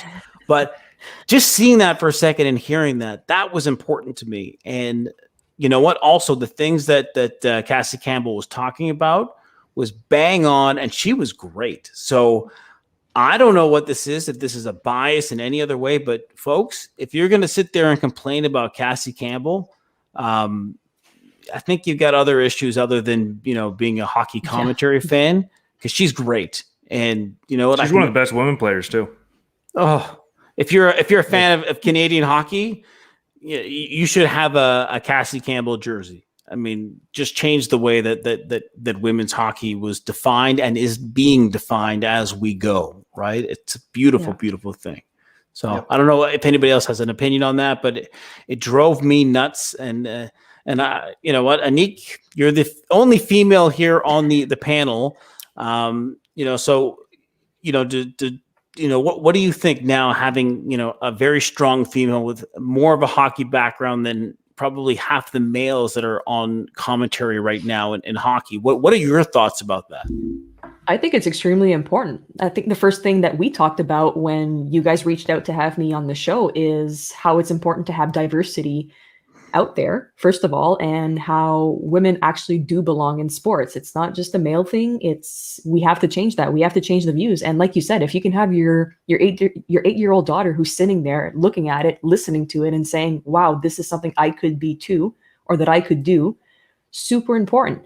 So I think it's just amazing. And I still don't understand why you log on social media and it's all trashing towards women. Is it jealousy? Is it feeling, I don't want to say emasculated, strong word, but is it feeling not secure about yourself that someone could know more than you do? I don't understand. I just don't. We've got a couple awesome women guests lined up here soon too, and I'm not sure exactly when they're going to come on, but we are going to have a segment with 2 women's players right now that may play for the national team. So if you guys are fans of women's hockey, you don't want to miss that episode when that drops. Yeah, and sorry, I want to add one thing in here because I know James is working really hard behind the scenes. James, the emails of all the folks that are trying to get in, they're going into spam. So they're all in the spam box right now. I've just unleashed them. Yes, so I'm just letting you know they're in spam, and I am putting them in over here. Looking forward to guests joining. Oh, there's a ton. There is a ton of people that have been emailing to get on, and they have been in spam. So we apologize greatly that we have not been able to get to half of these individuals out there. Let me just do one thing here, and then I will send them over to the inbox. But promise you and promise everybody that this will not happen again, and we will do everything we possibly can to make sure that we'll get our ducks in a row. Yes, the ducks. This is a very positive show, other than my window being shown and my back being bent over right now, and I'm not going to be able to sleep. And your pen good tonight. Yes, and my pen. Once again, I'd rather sort this out now though, because I know next week one of our guests. We get this ironed out now for when Dale has a big guest on. Should work flawlessly. Dale, it's going to be Aaron and Dale. I need to get an Aaron jersey then. You need to get an Aaron jersey. Yeah, I was going to. You know what? I got to tell you something. So when I talked about my Habs jersey, it was my first Habs jersey that I bought as an adult. Okay, and me being whatever the silly little guy I am, I got number 69, and my wife says, "Why would you mention that?" I'm like, "What? I like the number." I'm like, 66 is Lemieux. What, are you going to get mad at Mario? And, 68, Jagger, you're going to get mad at Yags? No. But you're going to get mad at me for going in the middle there? Okay.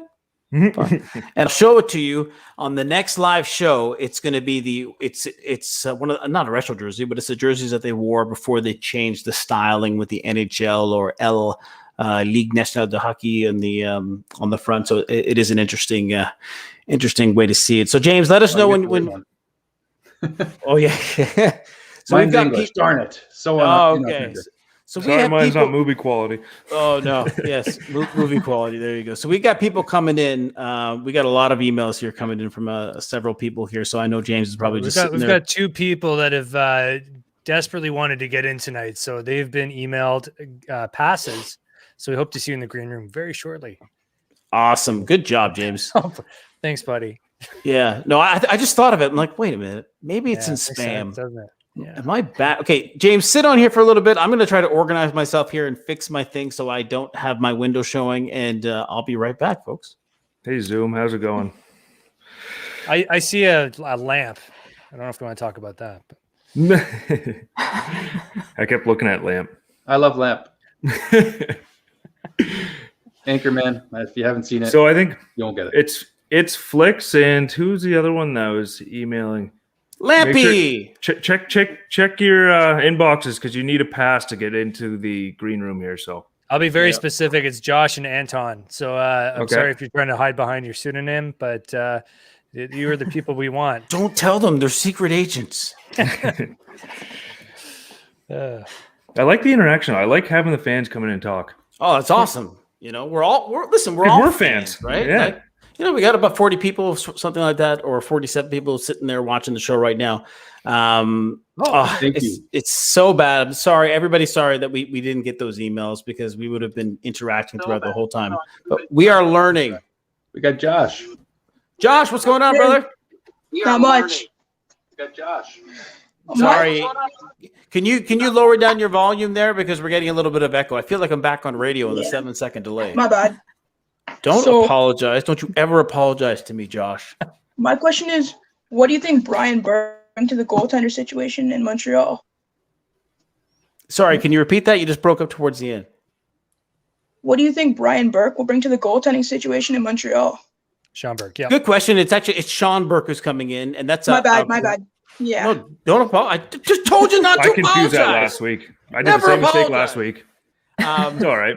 So Sean Burke. Maybe he's making fun of you. Yeah, he might be. Fair game.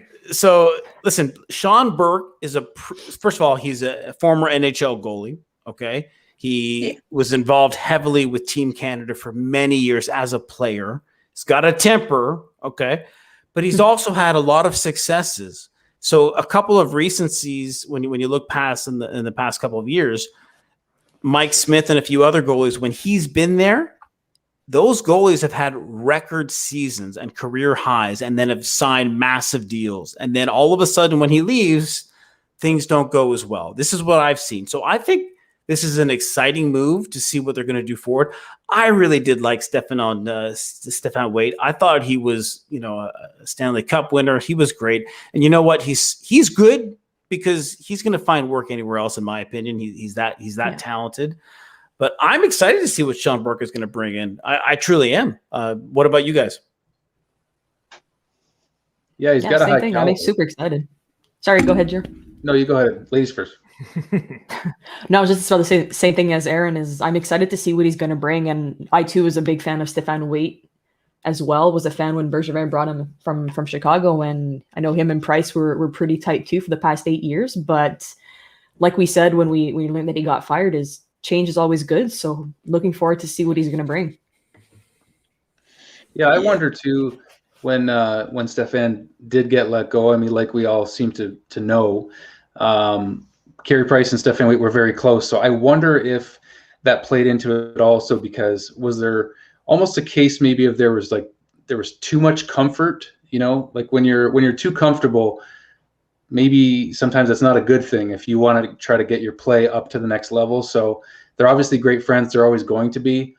But what Sean Burke maybe brings is a new dynamic that we haven't seen yet. We don't know what that's going to be, but we do know that Carey's already been trying some new techniques. He's really tightened up that blocker side. Like the first save he made tonight was a high blocker save where he was getting beat a lot early this season. So Sean Burke is really highly respected, and he was the GM of Team Canada in the Olympics. So that's you're looking for the best talent. You're coaching the best goalies in the world.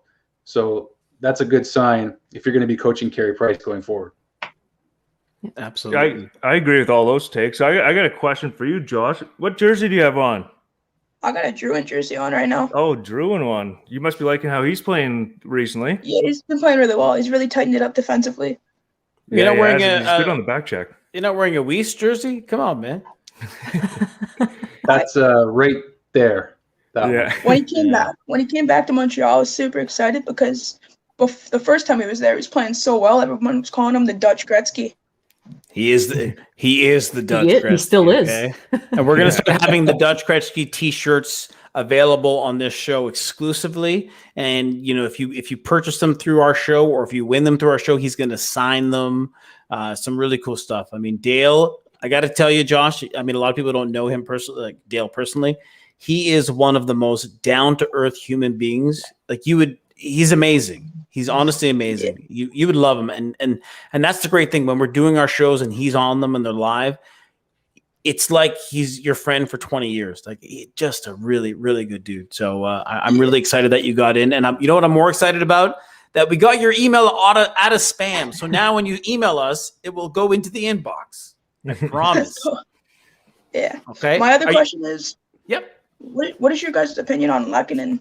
Like, where do you think he'll slot in? What with Perry playing so well? Let me handle this.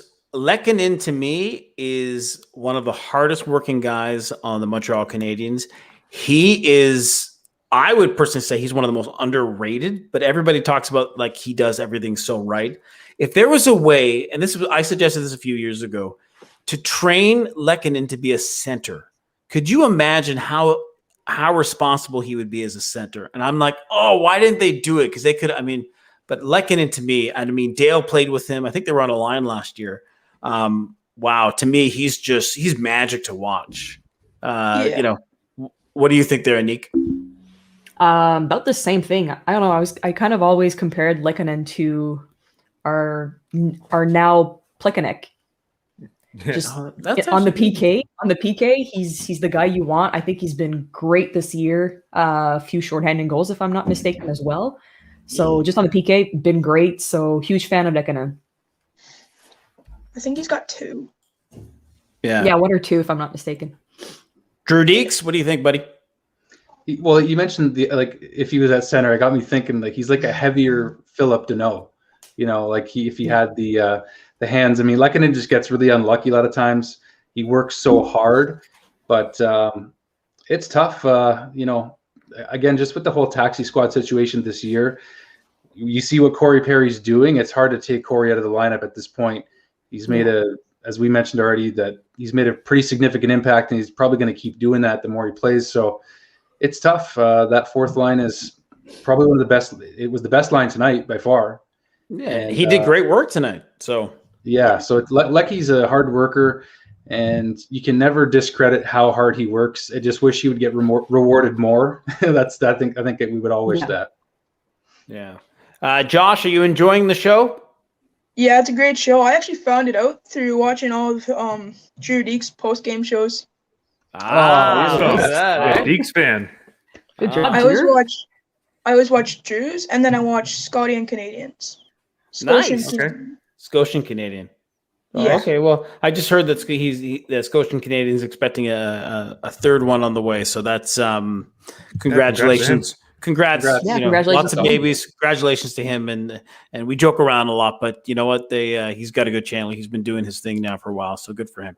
Yeah. And so listen, Josh, I appreciate it, and can't wait to have you on the show coming up the next time we do one. Thanks for your support, buddy. I appreciate that. Than's, Josh. Thanks for coming, Josh. Thanks, Josh. Thanks, man. Once again, the email to get in touch with us if you want to join, just like Josh did, is live, Live, at habstonight.com.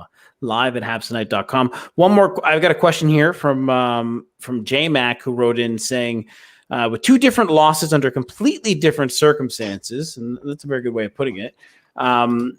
With a new era for the goalie coach, who do you expect to start in nets in Winnipeg? I think you're I'm going to see still Price going back. Carey. Yeah. Yeah. Yeah. Because we have a back-to-back coming up next Friday, right? I believe so. They'll go Price then. I I'd think go you got to go Price and Price then- because he's playing so good. I mean, Jake's playing good too. Nobody's complaining about Jake either. It's just I think right now when you've seen Carey struggle like he did at the start of the season, and now that he's turned that around, you do not want to get him out of that rhythm. Exactly. In my opinion. Very good point. Very good point.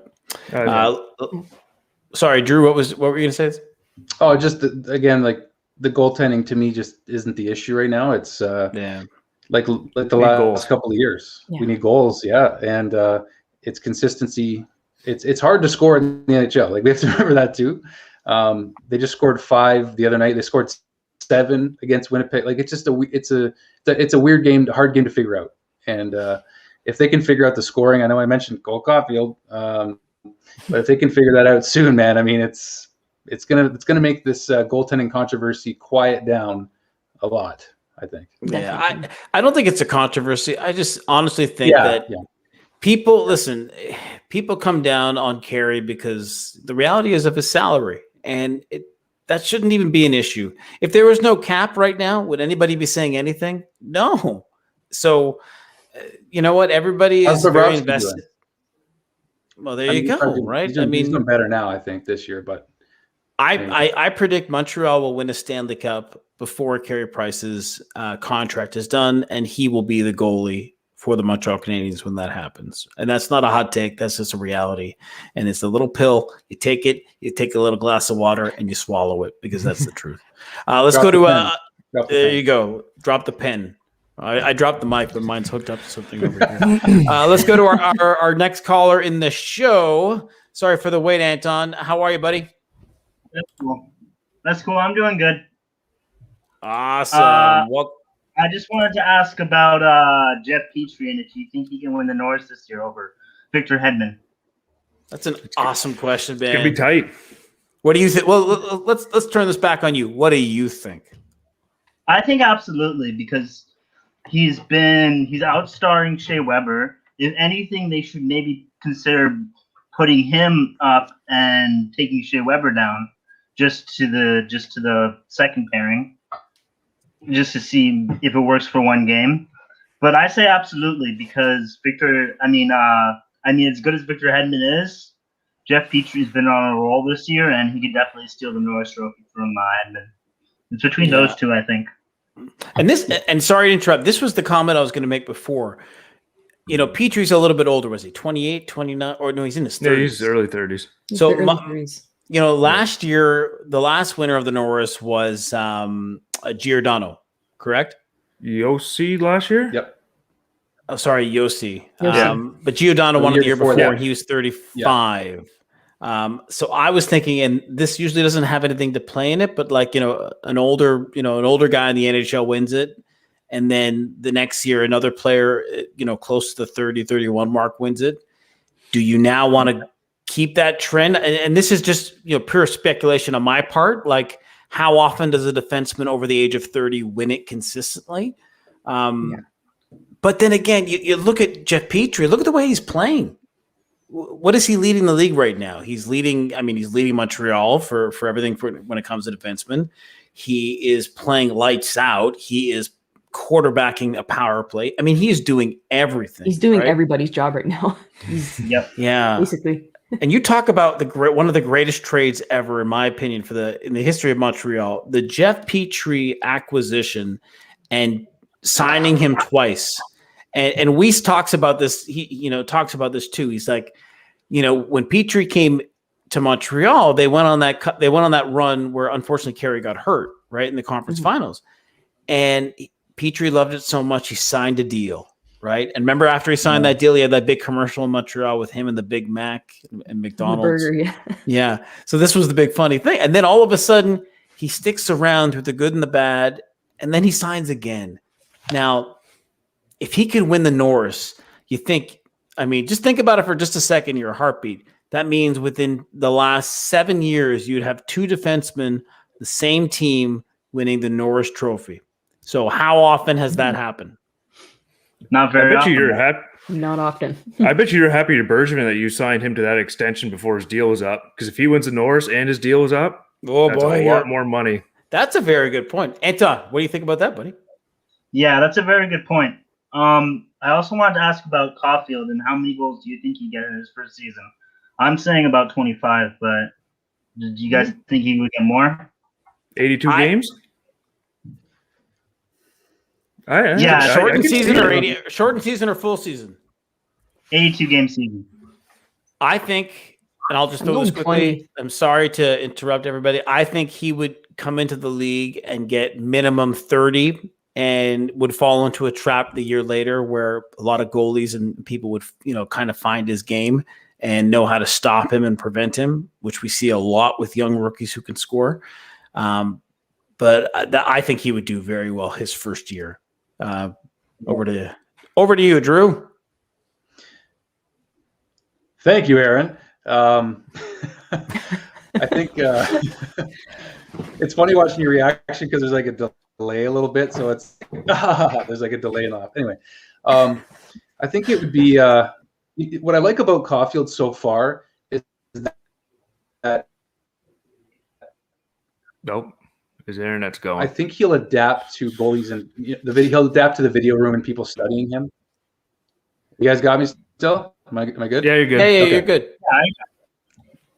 Okay. I just think that like Caufield, watching his mobility on the power play and how he likes to change the angles, and he just doesn't stay stagnant whatsoever. So I think that's what I'm looking forward to. So to answer that question, I think it would be disappointing if he didn't get at least 20 goals in his first season. But, because they need scoring so desperately, and if this quarantine thing works out and he's able to bypass the quarantine period and come to the Canadiens this season, I don't see how they don't take that opportunity. So we could see him play his first hockey in the NHL before this season done.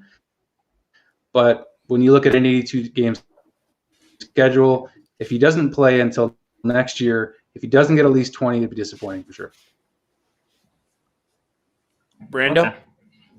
I think it all depends who they put him with and if they give him that power play time. I was saying earlier in the show, Caufield's not a player you put on the fourth line and expect him to grind or earn his way up the roster because that's not his game. That's not his style. So it all depends. I think you see Suzuki and Kotkaniemi, you see some of those passes they make. So I think if he's playing with one of those two, especially on one of their power play units, he's very good at finding that open space quietly. He gets lost in the sauce, and he gets open for that split second, and guys like Suzuki and Kotkaniemi are going to be able to find him, and they'll finally have a pure goal scorer to actually get that shot off. So I don't disagree with the 20 to 25, to be completely honest with you, Anton.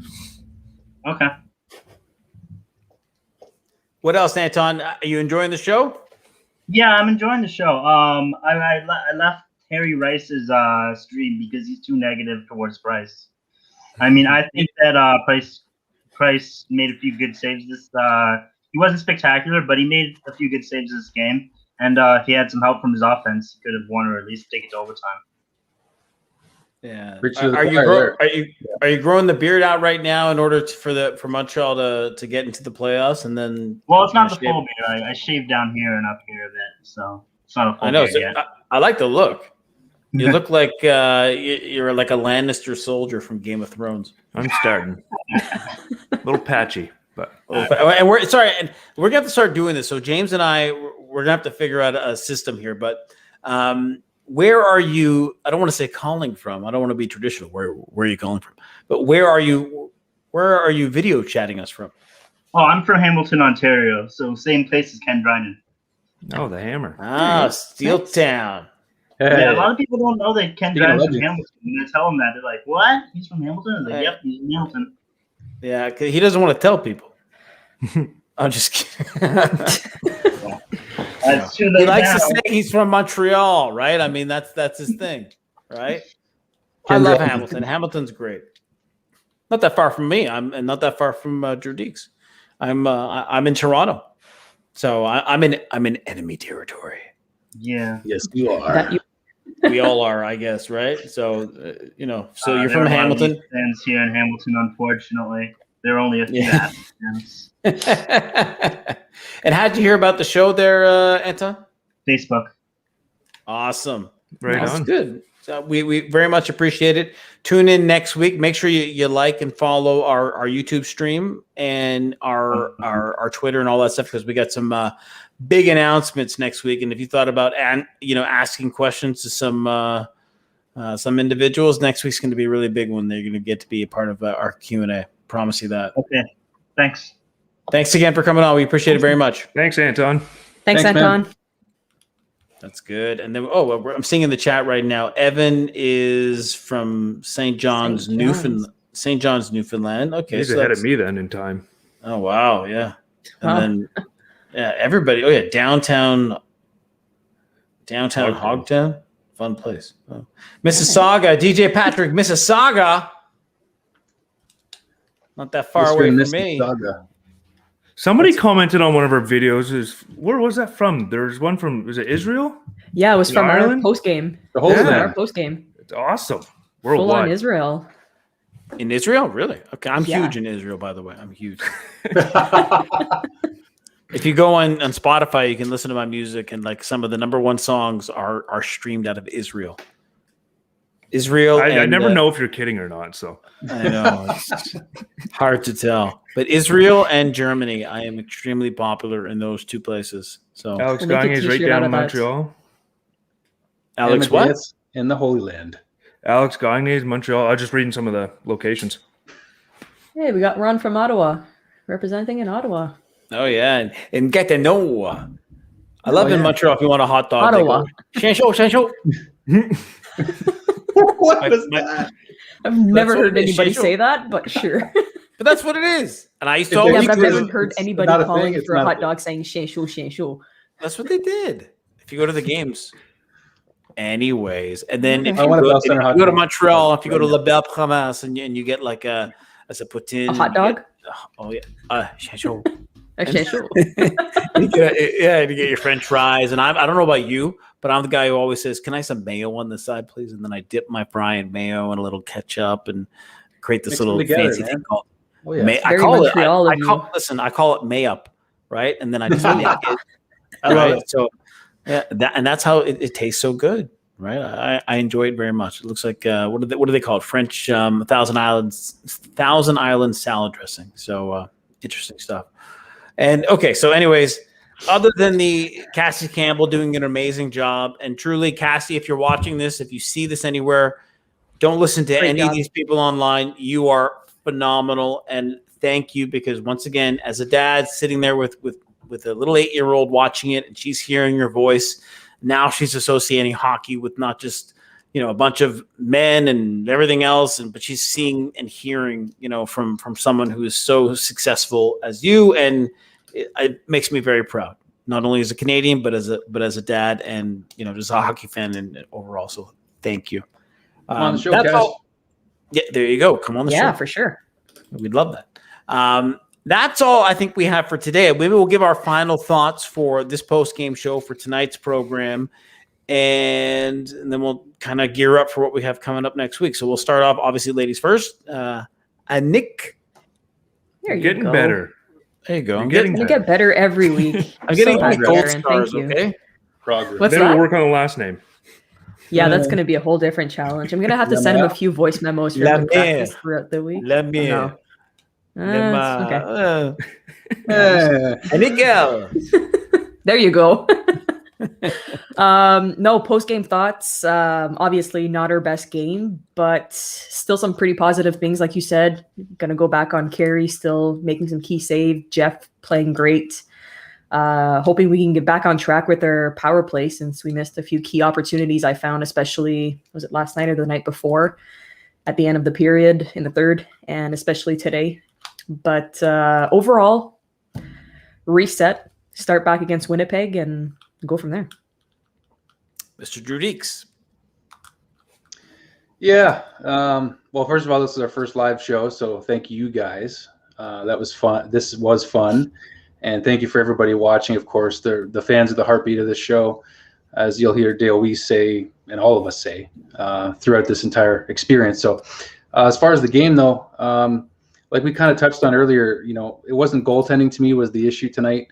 It was really just the fact that the Habs didn't have it for the first while. And, reset, like Nick said, like it's a good time to reset, get back to, not just basics, like a cliche saying, but get back to what made you successful.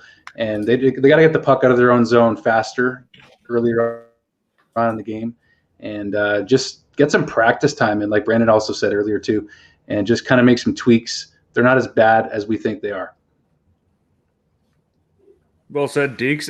You guys touched on all of it, so I'm just going to take the time for everybody that spent their evening with us after the game. Thank you. We love the interaction. So I'm just very thankful everybody's spending some time with us. I saw Kevin St. Jean say he's not even a Habs fan. He just loves the content. So that's awesome to see. We've said it numerous times. We're trying to build a happy, positive community for Habs fans. Then we get the inside access with Dale Weiss a couple times a week. So make sure you guys tune in this week. I know you guys are not going to you're not going to want to miss this one. I know that for sure. So everybody, thank you. Like you said, we're still learning, but we're getting better, and just appreciate all of you guys tuning in. That's awesome. Yeah, and to touch on that, we're getting better. We figured out the spam issue today. Each one of these things is going to make us better on our third and fourth stream, and it'll run, very, very smooth. So we appreciate you learning with us at the same time. And any feedback, love it. Feedback always makes everybody better, and appreciate that very much. You can always email us. Our emails are constantly changing right now. We're going to get one solid one in, but if you'd like to email us with any feedback, you'd like to a guest or any topic you'd like to hear, that would be I don't even know what the email is now. It's on the bottom. It's on the bottom of the screen. That's live. That's to get into the stream. No, you can email that one, live@habstonight.com. Give us some feedback and, some guests and some options, okay? habstonight@gmail.com. That one too. We'll get rid of those, and we'll make it really, really simple, I promise. And make sure to follow us too. Yes, absolutely. So you got to follow us on Twitter at Habs Tonight. Anything at Habs Tonight, that is our social streams for everything. You'll be able to find that later on in the next couple of days. You'll probably the next day or so, we'll let you know what's coming up in the live show with Dale and myself, and who the special guest is going to be. Like I said, it's going to be a really good one. The next few shows are going to be, legendary. Insane. In my opinion. And listen, as for tonight, for the Habs game tonight, there's a lot of positives to build out of that one, folks. You got a brand new coach, brand new system. The team is clicking. Tonight, they had their ups and downs, but they played a really hot Calgary Flames team. That team was out there. I mean, they had something to prove to a new coach as well. And that coach is a little bit more old school, and Calgary played a great game, and you got to give them credit, right? And that's sometimes what happens. Another really good bright spot, Carey Price kept the game competitive. And remember that. Without him keeping the game that close, we're having a very different and difficult conversation tonight with a lot of fans of the Montreal Canadiens. As well, once again, they're still adjusting to a new coach. Kotkaniemi, the fourth line of Montreal. These are the things that we as fans need to be excited about, because the talent that sits on the first line, second line, and the third line. That talent is tremendous. So the fact that you have a fourth line that can just slot right in and be as dangerous as anybody else, that is something that is going to be crucial as they continue to where they are right now, rolling out those four lines, getting into the playoffs, and eventually going for a Stanley Cup. Okay, this is their chance. The fourth line is so important, and they just have a really strong fourth line, in my opinion. It's one of the best out there. Last question that we have over here. What is everyone's personal Twitter handles? You can find those if you go onto our Twitter handles, and our new website is going to be coming out soon, where there'll be bios and features on everybody. So don't worry about that. I don't want to bore you with our stuff right now. You'll be able to see, just follow us at Habs Tonight on Twitter. You'll be able to see, we usually repost everything. That's pretty much it. I want to thank, once again, all the co-hosts over here, everybody who stayed for the last hour and a half watching this stream. That's awesome. Thank you so much. Once again, apologies for any of the people that got stuck in the spam. We figured it out. We'll look there now from now on. I'd like to thank Mr. James Black, who's been working the boards in the back, getting everything to look as good as it is. Thanks, James. Sure. Getting to look at everything as good as it is and making sure that we all work and getting our guests, fans coming into the conversation, because it's a conversation that we're all taking part of, right? And, thanks to my lovely wife and my family. And that's pretty much it. I will end the stream on that. The last note of the night, thank you, Cassie Campbell. You put a smile on my daughter's face tonight and showed me that hockey is more than just a bunch of 5 guys on the ice and a bunch of men commentating. You do an amazing job, and I look forward to watching more games where you were commentating. Thank you very much, Cassie, and thank you very much to Rogers Media for bringing Cassie on to do color commentary for the for those National Hockey League games.